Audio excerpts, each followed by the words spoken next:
Welcome to Focus Today. Steve Johnson here with you. You know, we have a lot of court cases, a lot of decisions that have been made by voters that have an impact throughout the nation, really. One of the more recent ones is a court case involving a bakery in Eugene called Sweet Cakes by Melissa. Melissa and Aaron Klein have been fined $135,000 for not providing a cake to a lesbian couple. Now, this is going through the appeals court system, and this could have an impact in a lot of court cases, really, throughout the United States, depending on how high this goes up. Well, the attorney for the Kleins, Tyler Smith, is with us, along with the National Field Director for the Church Ministries at Family Research Council. They're very interested in it, and that is Randy Wilson. They recently sat down and talked to Perry Atkinson about some of the issues of the day dealing with these court cases.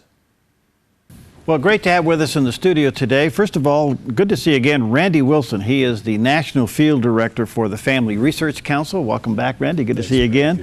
And Tyler Smith, he's an attorney with Tyler Smith and Associates. He's also the attorney representing the Melissa Sweet Cake Bakery case in the state of Oregon, which has been very much in the news. And he's also serving as vice chairman of the Oregon Republican Party. So again, welcome, gentlemen. You've been traveling the state, doing some interesting conferences and meetings. Tell us about it, Tyler. Yeah, thank you. Yes, we have invited in some national organizations like the Alliance Defending Freedom and the Family Resource Council to come and travel around this state and speak to pastors, church leaders, and other folks of faith around this state to get involved civically, to get involved for change civically so that we can roll back this flood of infringements on our religious liberties, on our free speech, and on our rights as people of faith. All right, so Randy, good. I'm glad you're here talking about that. What kind of people have been coming out to your meetings?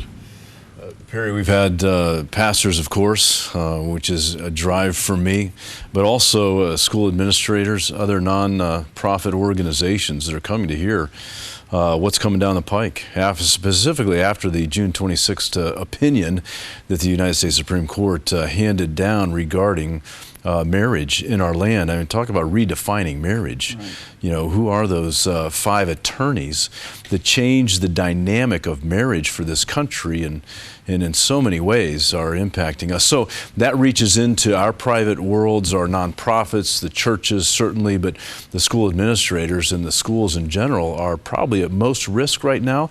The pastors and churches, not so much, but they're coming. Yeah.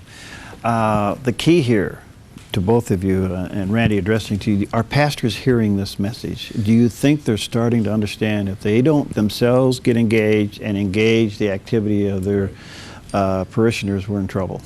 Barry, what I see picture-wise is prior to the June 26 opinion, pastors are doing their work. They're doing a great work theologically teaching the people how to live a Christian life, but their hands to the plow, head down. But once the opinion came out, I saw the pastors lift their heads up. So now if we can just keep their heads up and keep them moving together, what does this mean for me? What is my role in this process of educating the people on what is happening in our society, the loss of freedoms, the loss of religious liberty in our world? How is that going to impact us? What do we do about it? How now then do we act and begin to push back government in our world so we might live free as we were founded to live in this country? Tyler, you represent one of the most well-known cases of infringement upon religious freedom in the country, and that's the bakers up there, and what happened with all of that there with Melissa Sweet Cakes Bakery. I don't know, can you talk much about that? Where is the case now? Sure, absolutely. Yes, the Sweet Cakes by Melissa case has obviously gotten national attention. It's a fantastic example of what's gone wrong with our system and our current laws and a potential avenue for the solution. So where the case is right now is it's on appeal. We have filed a petition for review in the Court of Appeals, the State Court of Oregon, and that process is a slow, cumbersome process that you have long periods of briefing. It actually covers almost 100 days of briefing that will start sometime next month probably, and then you have a long period until oral argument, and then once the oral argument is completed, I would anticipate that would be next summer or next fall. Then you could be a 6, 8, 12-month period before a decision comes out. So it's not going to happen at as fast of a pace as we saw at the administrative level. As innocent as this case seems to be on the surface, it's an indicator of where we are, right, Randy? The approach and encroachment upon religious freedom. I mean, we're dealing with some issues here as broadcasters, I shared with you, but overall, religious freedom seems to be now under attack. Can you comment? No, true, Perry. And the question I've heard from people across the land the last 2 decades as I've been traveling the country is, how did we get here? Yeah. And so that is what we're driving at. Well, you know, Hosea 4:6 says, my people are destroyed for a lack of knowledge.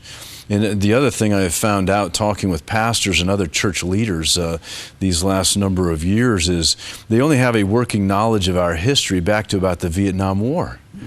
Any questions? Yeah. You see, if we don't know who we are, where we've come from, how are we going to know where to go from here? And that's the state of the culture today. We're wandering. We don't know what's next. We don't know where we are going.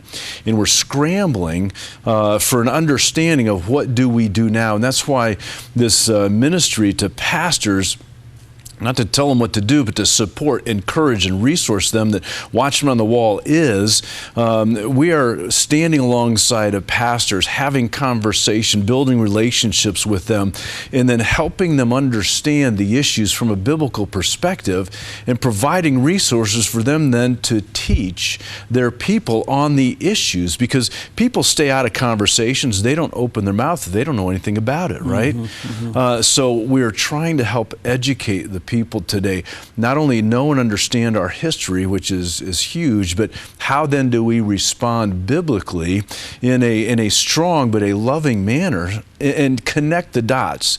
We are in this state in our culture, in our nation today, because we don't know how these things work in our lives biblically. And so let's create dialogue, let's create narrative, and let's help them articulate the truth on the issues. Tyler, it appears with the case not only you're representing, but your overall work, that we're going to see more of this, unfortunately. But this one seems to be so innocent. I mean, what gave a labor commissioner the power to invoke such an incredible fine? I mean, where does that come in the systems of law? Well, yeah, it's interesting. And I think you may have even been personally involved back in 2007. And a lot of people around the state were involved in when they passed what at the time was sort of called the bathroom bill, which was this public accommodations bill.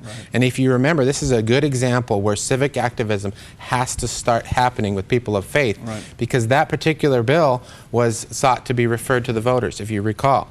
And there was a lawsuit because it came up about 15-something odd signatures short of making on the referendum, and through the statistic sampling method, they threw out about 200, and it ended up being 200 signatures short of making it on the ballot, which would have put this to the voters.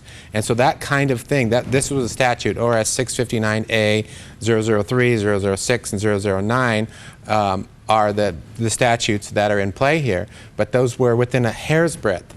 Just a little bit more civic activism back in 2007, getting a few more signatures here and there, and we might not even have had these problems. So it's a perfect example of where if the people of faith don't show up when it matters, then we'll have these infringements a few years later. All right. Randy, it appears in the past that a lot of these issues that are really faith-based have been politicized in an attempt to keep the church away, you know, separation, the myth of separation of church and state. Do you think pastors are beginning to see that now's the time to bring those back to the forefront? And what would you say to a pastor to rethink that position? Well, number one, as I said earlier, we've got to get pastors to understand the necessity to work together.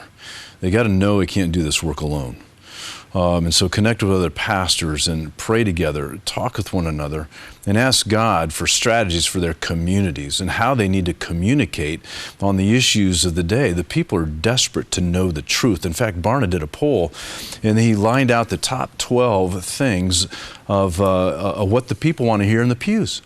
And top drawer was issues on marriage, issues on even Muslim and ISIS and immigration, and all the issues that we're seeing them shy away from, the people want to know and understand what the Bible says about those things.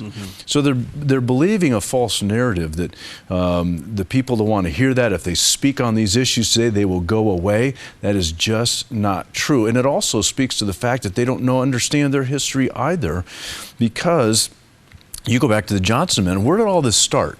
The Johnson Amendment was in 1954. He put in the language of the IRS rules and laws and such that if a nonprofit, if 501c3 speaks out on a candidate or a political issue, they'll be in jeopardy of losing their nonprofit status, which is what a ruse. But they have bought that and nobody challenged it. It's still on the books today.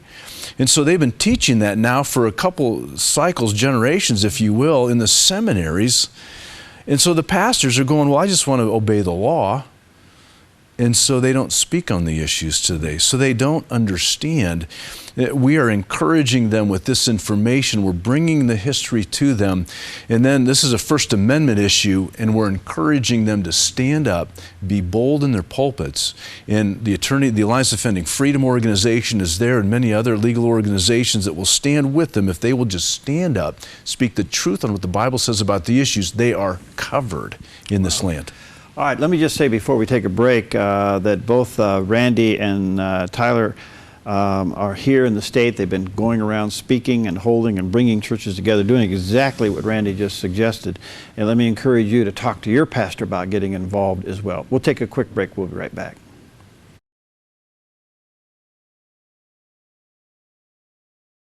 Hi, I'm Paulina, and I work at theDove TV.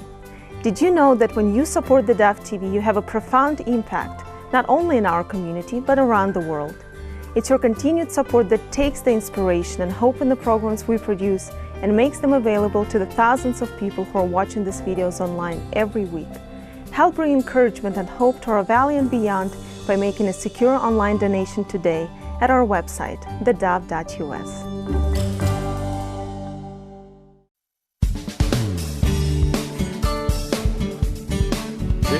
Okay, we're back, and our special guest today, Randy Wilson, National Field Director for the Family Research Council, and also delighted to have with us today Tyler Smith. He's an attorney.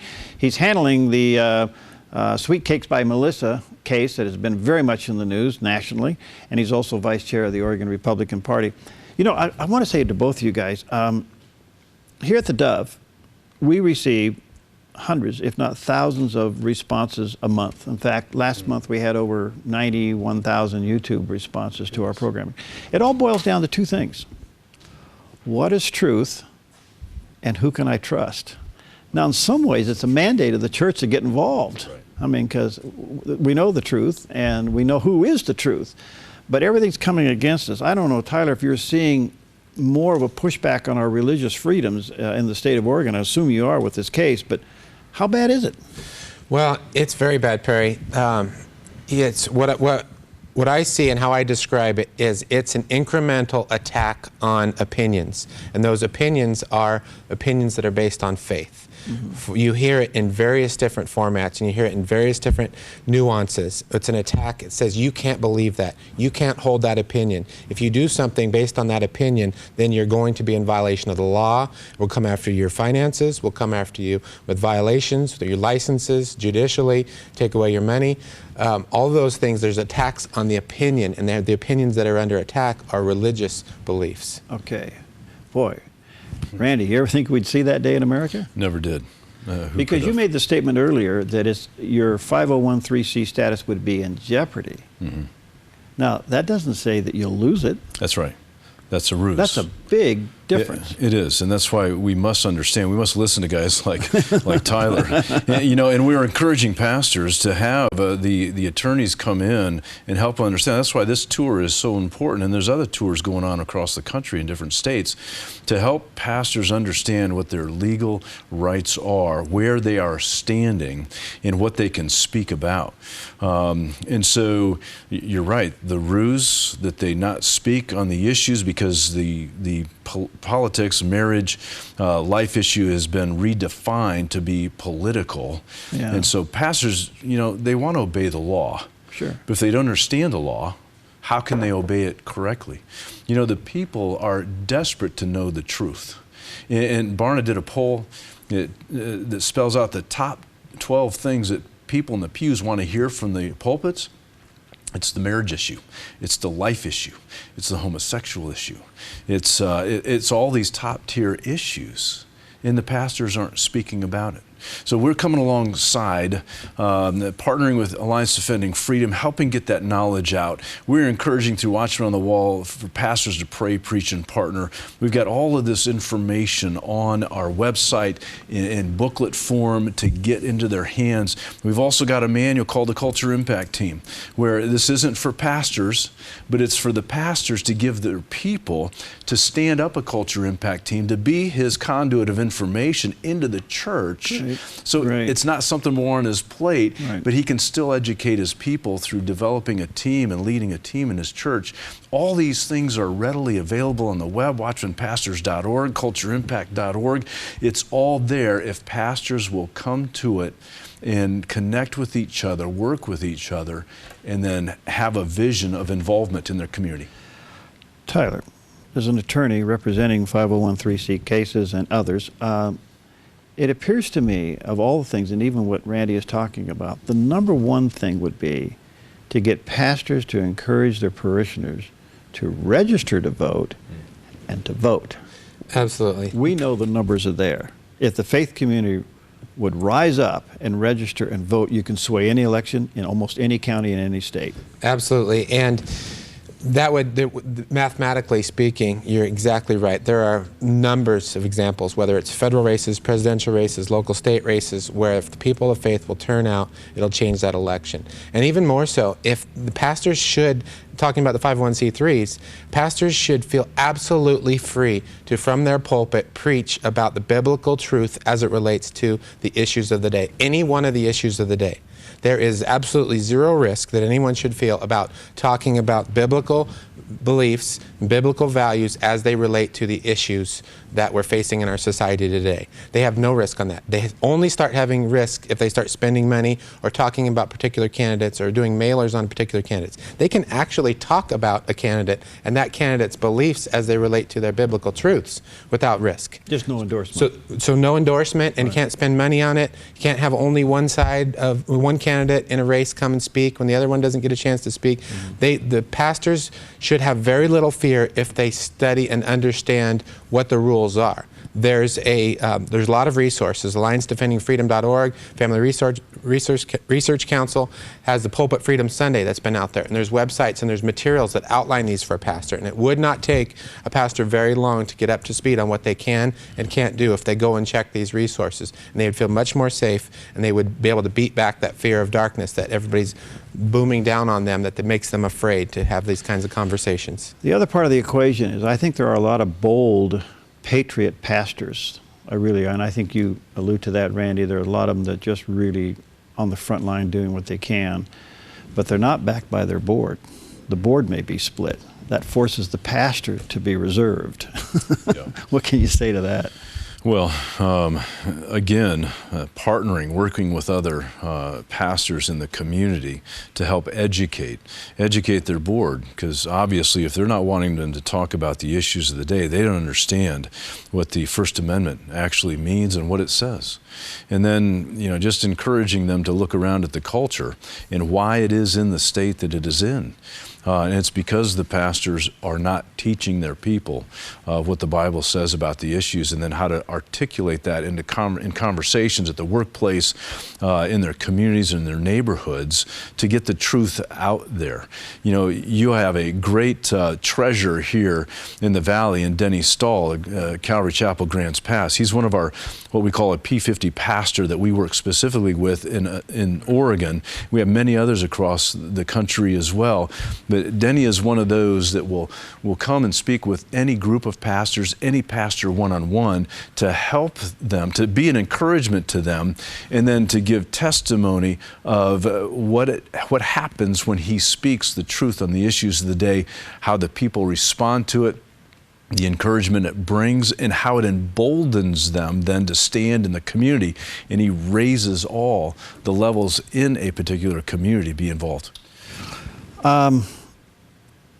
Tyler, do you sense that we'll see a mounting pushback from the faith community? I think we never thought we'd see this. We always thought maybe this is just temporary, it'd go away, or it's just a single case. But now we're sensing there is almost an orchestrated a push against the Christian community. I asked a question on the morning show, are we willing to be persecuted for our faith? And I'm not talking Afghanistan or Pakistan, I'm talking America. Do you see a pushback coming? I do see a pushback. With the mounting instances of how this is coming over the seas. We've seen this in the Middle East. We've seen this in Europe, over the last 10, 20, 30 years, just festering and boiling over. Now we've started to see it coming to America. And with the Pope coming here and the Supreme Court decision coming down, one of them on our side, one of them on the other side, and people seeing how these laws are permeating into the workplace, how they're permeating into interfering with ministries. I mean, ministries are under great attack right now. A lot of times pastors and priests haven't felt like they personally were under direct threat, so they haven't spoken out. But now they're starting to see that they too, and their ministries that their church is engaging in, are under threat. And so now it's starting to wake up. If this isn't a wake-up call, and if people aren't awakened by what's been going on, then it may be too late. But I think you're right that we are seeing a wake-up, and people are starting to do something about this. Harry, one of the things I'm seeing from the people in the pews is they're asking me, what can I do? My pastor's not speaking out on the issues. What can I do? Go get a bunch of voter registration cards. One other quick thing before I run out of time. Randy, you had alluded to earlier in our conversation, the Supreme Court's decision or opinion. You see any challenge on that? Because they legislated from the bench, obviously. Yeah. Can that be challenged? Will it be challenged? I think I'll turn that over to my legal counsel here, Tyler, and let him speak to that. Well, the interesting and sort of shocking and new thing about that decision was, if you read, it talks about some sort of an unknown new right of personal dignity, which is not discussed, not known, not thoroughly vetted, not really analyzed under prior Supreme Court precedent. And that's what they went to. Rather than some of the other ways that case could have come out, they used this, new right to dignity, which I think, if studying Supreme Court history would set that ripe for something to be changed later, when it's based on something like a penumbra that was never even been heard of before, and now this new human dignity, when it makes it a one-off, a case that's not supported by a lot of other prior case law, then it's ripe for being changed at a later time, because there's not a big foundation of legal support for the opinion. So how would it be changed? I mean, you challenge the actual court, or you bring it through legislatively?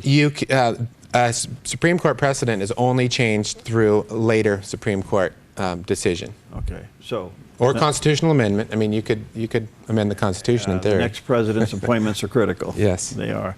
Well, gentlemen, thank you. And let me just say to our viewers and listeners, Randy is with the Family Research Council. You can go to frc.org, and Tony and Randy and the whole team there, they just do a wonderful job. Tyler, people who want to communicate with you, it's adflegal.org. You're part of the ADF team, adflegal.org, right? And alliancedefendingfreedom.org. Yeah.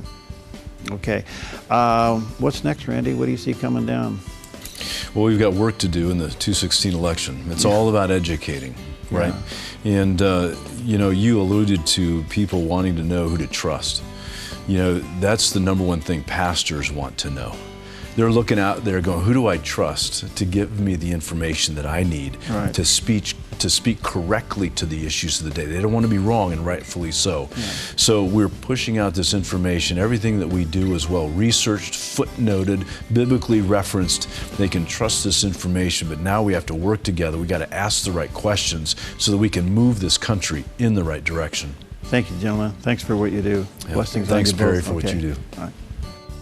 Continue our discussion talking about the whole aspect of who do you trust, actually. The Snapping of the American Mind is the name of the book. David Kupelian is the author. He is going to be our guest. He's with WorldNet Daily. You might remember that his name associated with that. He's our guest as we're talking about the trends in the culture that we find ourselves in. Coming up on Focus today.